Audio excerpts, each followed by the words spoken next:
see, each of us feels that life should go according to what we like, according to what we think it should be. But life always challenges us because it will go other than the way you think it should be. Because your ego identity is based on a certain belief system. And so long as that belief system is adhered to by circumstances of your life, your ego feels safe.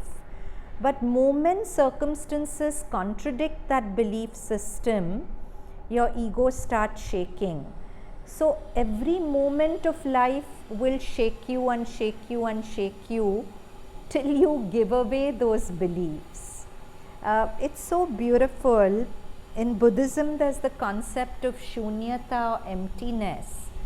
So many Zen masters define that Shoonyata as emptiness of all your beliefs. To see that everything you really believe, we are not talking about the higher beliefs like believing in mother, and that too, what we believe her to be will keep changing. What you believe her to be is also not static. I'm not talking about faith, but I'm talking about your beliefs of life. They are empty. They are empty of any abiding permanent truth. So the less you cling to them, the happier you'll be. And if you persist in clinging to them, then life will send you trouble as a way of cleansing you of it. So we learn that life is not ours alone, but shared through all space and time. So it's shared by the whole universe. This life is not ours alone, it belongs to everyone. It's shared through all space and time, not defined by what we like, want, know, or think. We get a good look at how much trouble we can cause, how stubborn, selfish, and terrified we are, and how much growing up we still have to do. So when do we cause trouble? What is Karen Miller saying? Whenever our ego is challenged, it starts reacting in simple things, like we touched upon this even last class. For example, when there are a group of people, you'll agree that if there are 4 people, each one will have a different dynamic with the remaining 3. Yeah? Now, it's possible that if there's A, B, C, D, because of paths, births, or whatever, A may like B the most. It's legitimate. But C and D can start resenting it. But if you're a third person to this whole thing, you'll see that it's not necessary. A is still being nice to C and D, but A can't help it if A has the greatest affinity for B.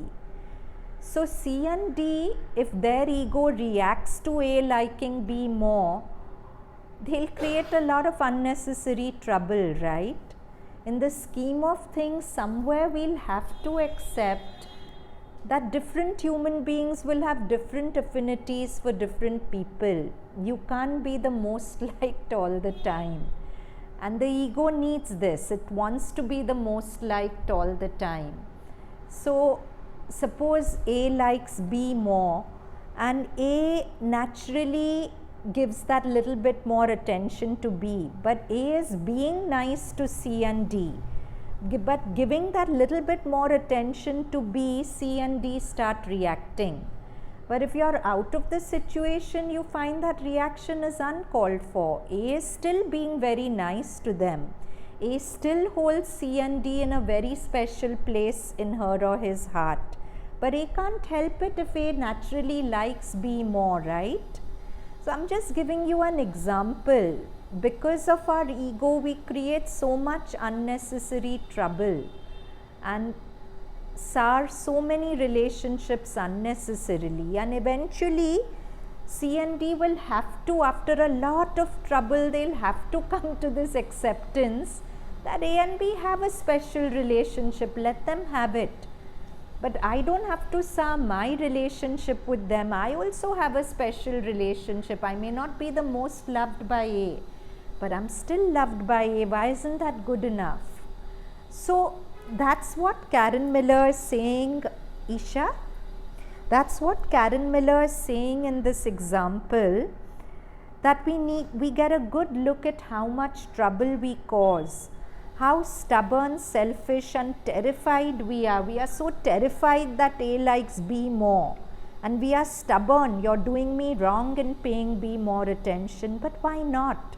A likes B more, she has a right to like B more. So long as she's not treating me badly, why am I reacting so much? Why is my ego coming up so much?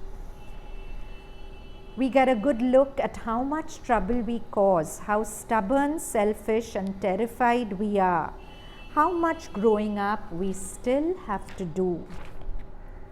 We learn that the true nature of love,